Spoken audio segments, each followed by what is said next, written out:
Hello and welcome to this week's episode of The Capitalist Investor. As always, you have me, Diamond Hands D, and once more, just the two of us. Yeah. Tony the Tiger, what's going on? Good, man. Luke's on assignment again. Yeah. Man. Was he out in New York again? I guess so. Wow. Just living the dream. What show's he on out there? Do you know? I think he hit up Maria on Mondays, on Barney, and then saw him on Schwab Network, Cavuto. Just hitting them all up. Nice. So. Well, good work, Luke. Yeah. We'll see you in a couple weeks probably. Yep. But yeah, so as we talked a little bit last week, the news has kind of been slow, which is giving us an opportunity to kind of hit the planning corner.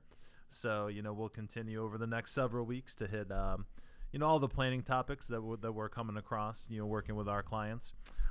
So we will hit that, and this week we'll be talking about taxes. Hit it. Oh, so fun. Yep. So fun. Yep, a lot of good stuff to talk about there. So, and a lot of issues, honestly. So, I always tell people this is one of the things to pay attention to because it is a definite possibility to impact retirees. So, we'll talk about it, how to plan for it, and then a couple topics we'll hit from this week.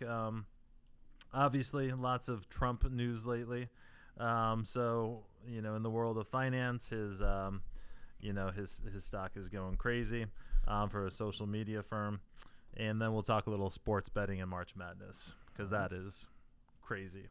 That's also it's happening. It's March Madness. Yeah. And everyone, you know what? I almost didn't do bracket this year.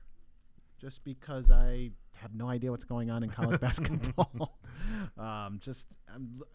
Because they move so fast, I just lose interest. They play 1 year, maybe two, and then they move on, and it's so hard to keep up. It's a much different game than when we were kids, that's for sure. Yep. All right, taxes. So when we hit the financial planning corner, concern about taxes. So it's one of those topics that when I meet maybe a client for the first time or a prospect for the first time, we're worried about taxes, and I'm like, well, why? And I'm like, well, you don't want to pay too much, and I'm like, well, what do you doing right now to help lower taxes, right? And they're like, well, I use my CPA and he keeps them down every year, and I'm like, well, that's part of the battle, because at the end of the day, there's two lenses that a CPA can look through. One would be tax prep, like how to dial in this year's taxes, and then tax planning. So this year's taxes are more of a micro view, where tax planning is more of a macro view. Because if you retired, your runway should still be 20 to 30 years. And there might be incremental moves that you can make today, maybe pay a little bit extra in tax, because it could reap rewards down the road, aka possibly Roth conversions, right? Contributions to traditional versus Roth, what to do, why it's impactful. But doing tax planning right now is so important, because the tax Trump laws are sunsetting at the end of 2025. So when we wake up on January 1st, something's going to happen. We're either going to sunset and we're going to go back to the Obama tax rates and tax laws.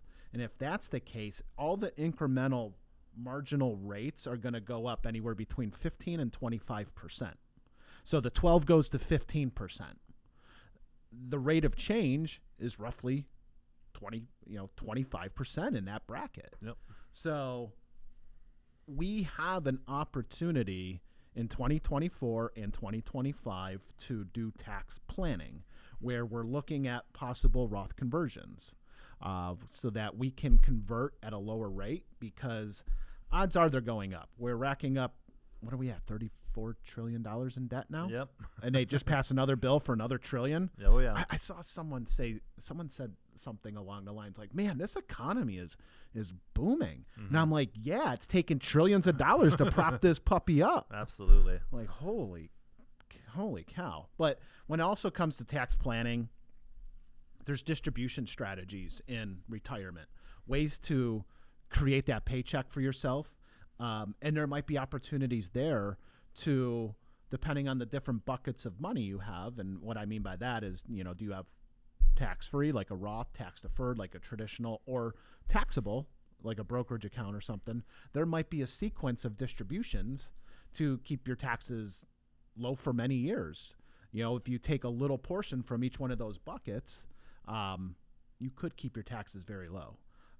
Roth conversions. I always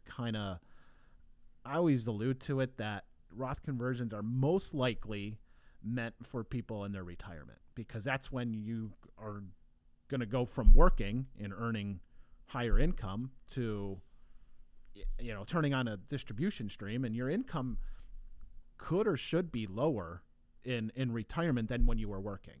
And that means you'll be in a lower tax bracket. And if you are, you may have the opportunity to just do a Roth conversion. So what are your thoughts on that, Derek? Yeah, so the tax preparation versus tax planning, that's kind of where things get complicated, and why we always refer back to financial plans and financial planning. We get a lot of questions about Roth conversions. Just doing Roth conversions for the sake of doing Roth conversions, may or may not help your overall plan. We'll talk more on Roth conversions next week. I think that's the topic for next week. But understanding that kind of the top level view that people have been given their whole lives is, hey, you got to save into your plan at work, right? You got to save into your 401k. So most people are doing most of their savings into that 401k plan. Maybe roll it over to an IRA when you retire.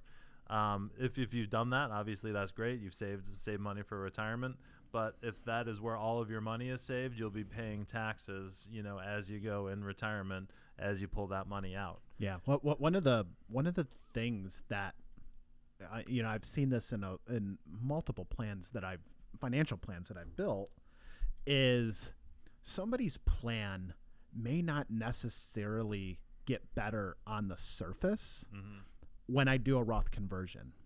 But when I take a look at the ending estate value, and then I deduct taxes from the tax deferred, and assuming tax laws stay the same and there's a step up in basis on the non-qualified accounts, and all that's left on the other bucket would be a Roth, that's when legacy planning can really come into the fold. Yep. Because what are you going to pass on? A tax bomb or something that's a little less, like a little bit less tax burdened, that they don't have to pay as much tax, right? Yep, So, for sure.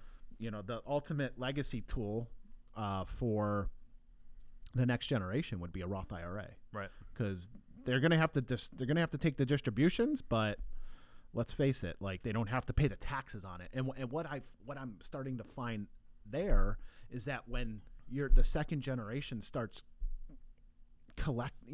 as they inherit these accounts and they have to liquidate them, they're in their highest earning years. So not only did you, as the first generation, do everything you could to help the second generation out, but it could be inefficient. Yep. Because you left them a bunch of stuff that needs to go to Uncle Sam. Right. So I think that's a huge point. The understanding who is inheriting these assets and how they're going to be taxed, that is an enormous part of tax planning that I don't think 99% of America even looks at. And then number two, to kind of wrap up some of your points, when you talk about financial planning, what is the impact if taxes go up by 10% or 15%? We mentioned to start off this conversation, hey, if taxes go up in retirement, that could affect people's retirement. That's kind of just stuff people say, in passing. But if it actually does happen, and there's strong evidence to support that it will, if your taxes go up in retirement and your financial plan is kind of strapped for your income, you're kind of at your maximum income, if your taxes go up in that scenario, you're just going to have less to spend. Like it's that simple. So making sure if taxes go up in retirement that your plan is still going to be okay, I think is essential to planning these days. Yeah, I 100% agree. So taxes, they're fun, but they're complicated. Yeah. So I don't know if they're fun. The one thing I would say, though, is that, consult a professional, and you probably need a couple in there. When I say that, like a financial planning professional and a CPA before you run off and just start doing a bunch of Roth conversions. Yep, for sure. Because you want to do it efficiently. You just don't want to do them to do them, right? So the sizing of them and when you do them is it could be a multi-year step process. I think the one client I work with, we've been doing them for 10 years and we're still kind of chiseling away at it because we're trying to be as efficient as possible, and staying in the the current 12% bracket while in not getting into the 22 as much. Yep. And just doing little bits a year, maybe 10, 15 grand conversions per year. Yep. So, all right. So if you have any questions on taxes, reach out. We can always talk about them and see if we can make things more efficient. March Madness is upon us. It's going off. There's already, I don't think there's a single, is there any brackets that you've seen that are alive after the first two rounds? I think there's that are perfect. Yeah. Oh no, I have not seen any. I know after the going into the second round, it was already a handful out of the millions and millions of brackets filled out. So it's playing out the way everyone thought, just chaos, right? But the article that I saw that I found was just absolutely amazing is that March Madness is expected to break betting records ever. Yep. And here's the ironic part is that Vegas is saying this is one of their best years. Here's why I find that very what's the word I want to use? I'm very surprised. That's a big word I was thinking of.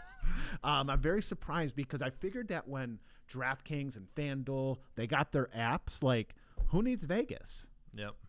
And what Vegas is actually saying is that we got new faces out here. They they don't want to. They like playing around in the app, but hey, let's go where the action is, and that's in Vegas. And I've heard Vegas is absolutely awesome in March Madness. It is just literally madness going on in Vegas. Everything's packed. Every sports book you can't move to watch basketball. Yep. So. It sounds like I've never gone out there for March Madness, but it does sound like an amazing time. And they got that new what's that place that has the giant wall of screens? Circa. Yep, Circa. Yeah. The outdoor sports book, basically. Right. With I'm going to Vegas. I'm going to Vegas in May, and I'm going to I'm gonna visit Circa because I've heard great things. It looks unbelievable. Yeah, it really looks really cool. But it's an outdoor pool that just caters to the better. You know, they got screens and everything you can man. People walking around with taking your bets. So just making it easily available. But I just here's the thing, man, where you're racking up trillions of dollars in credit card debt, and these people are betting on. One of the highest spikes in betting is on women's basketball. Yep. You don't have enough with men's. When did women's basketball become popular to bet on? I'd say this year probably. This year or last year with Caitlin Clark. Yeah, I couldn't name a college. I could see them in my mind, but I don't know their names. The last one I remember is Rebecca Lobo was the last one that kind of stuck out in my mind, but I don't know.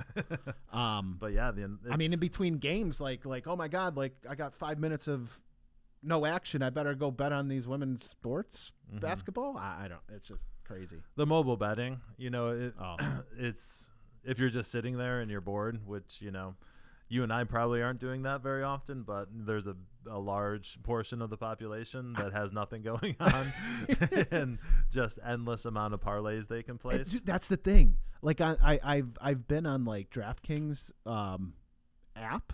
Dude, they make parlays easy because they build them for you. You think those are designed to win? No, absolutely not. So I don't know. It's just I saw that and I'm like, no wonder we're racking up trillions of dollars of additional credit card debt because we're trying to hit home runs playing parlays on sports betting. So I don't know. It's just I barely gamble, but if you're out there and you want some gambling advice, do not bet a parlay. That is how the books make basically all of their money. Yeah. I mean, the juice is there too. Yep. You got to the odds are not in your favor when you start ever. building those out. Yeah. Yep. So if you're out there, Vegas is doing well still. That's the thing, and the average consumer isn't because we're still racking up debt. All right. The other thing going on right now is, man, Trump is all over the news. Oh, yeah. His bail came down from like what 400 and some change millions of dollars to like 175 million or something. Oh yeah. Yeah. So like I think there was a bit of a sigh of relief on his end. Mm-hmm. But the other thing that's going on with him is he has a new stock. Right, the Trump social media. Yep. There's going to be the ticker DJT, Donald J. Trump, right? And they said that ticker, he used it way back in the 90s mm-hmm. because it had a couple hotels and casinos that eventually went bankrupt. Mm-hmm. But yeah, let's rekindle this right out of the ashes. So, Dee, do you know what this is all about? Is this just my interpretation of this? What he's doing is creating a Twitter for Republicans. Yep. So that they can be heard, right? Mm-hmm. But I think this kind of got pushed to the surface because he needs money. Okay. So going public like this, is potentially going to help him, get those assets that he needs to, pay the collateral or whatever they're calling it these days. Did you see when they asked him how he was going to secure the bond? He said cash, straight cash, homie. Straight cash, homie. So that was pretty entertaining. But yeah, that's I don't know. It's obviously just pure wild speculation right now for the pricing. I tried to do some research. It's supposed to. I mean, like the things I'm understanding and reading is that he's a 60% owner. Mm-hmm. There's already 5 million subscribers to what's it? Truth. Yeah. So to put that in perspective, X, formerly known as Twitter, has 550 million mm-hmm. subscribers. So it's very small. Yep.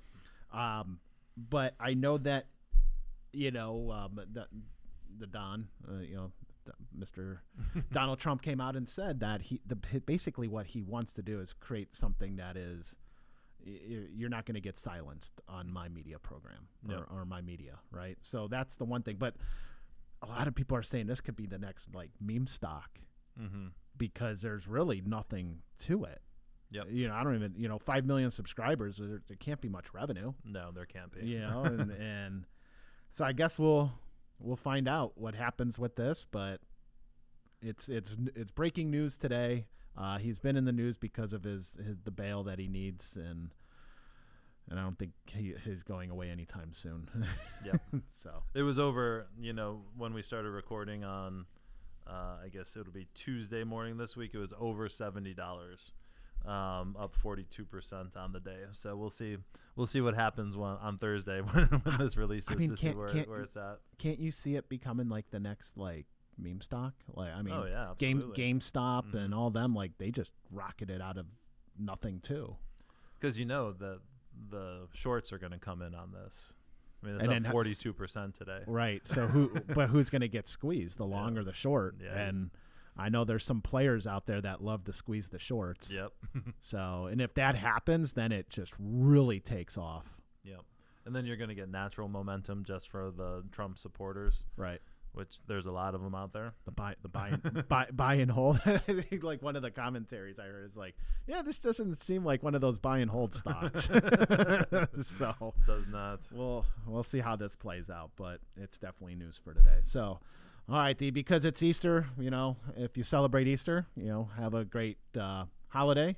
I know you're going on vacation, aren't you? Yep, little Disney cruise. Nice. Yep. So it's just a 3-nighter. So we'll go down, visit my mom for a day. She has a place outside of Orlando in Celebration.